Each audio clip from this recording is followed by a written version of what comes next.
India కూటమి భవితవ్యం ప్రశ్నార్థకంగా మారింది.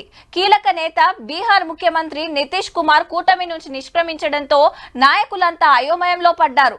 అటు బెంగాల్ సీఎం మమతా బెనర్జీ, ఇటు పంజాబ్ సీఎం భగవంత్ మాన్ కూడా ఒంటరి పోరుకు రెడీ అవుతున్నారు.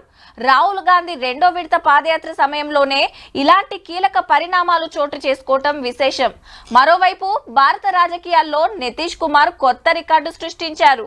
పొద్దుగాల రాజీనాం పొద్దుముక ప్రమాణం. దిగింది సీఎం సీట్లకెళ్లే, ఎక్కింది సీఎం సీట్లకే. కాకుంటే అప్పుడు కాంగ్రెస్ ఆర్జేడీ హిమ్మతి, ఇప్పుడు బీజేపీ సపోర్టు.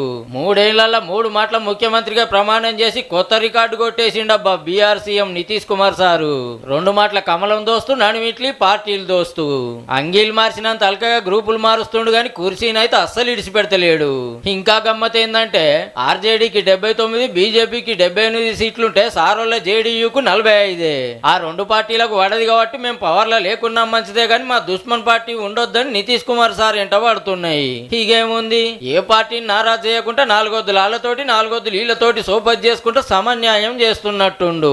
మంత్రి పదవులు ఇస్తుంటే అదే మా భాగ్యం అనుకుంటుండ్రు. దేశంలో ఎక్కువ మాటల సీఎం గా ప్రమాణం చేసిన రికార్డు సుత సార్దేనుల్లో. అప్పట్లో మునుంబెట్టి 23 ఏళ్లు ముఖ్యమంత్రిగా ఉన్న బెంగాల్ పాత సీఎం జ్యోతిబా సారు ఇప్పుడు 23 ఏళ్ల కంచి సీఎం ఉన్న ఒరిస్సా సీఎం నవీన్ పట్నాయక్ సార్ ప్రమాణం చేసింది 6 సార్లే. అప్పుడింత ఇప్పుడింత 18 ఏళ్ల కాంచి బీఆర్ నేలుతున్న నితీష్ సార్ ఏమో 9 మాటల సీఎం అనే నేను అన్నాడు. అసెంబ్లీ ఎలక్షన్లకు 1.5 ఏళ్ల టైం ఉంది. అప్పటి వరకు ఇంకెవరైనా దోస్తీ చేసుకుంటాడో, ఇంకెన్ని మాటల సీఎం అవుతాడో పో.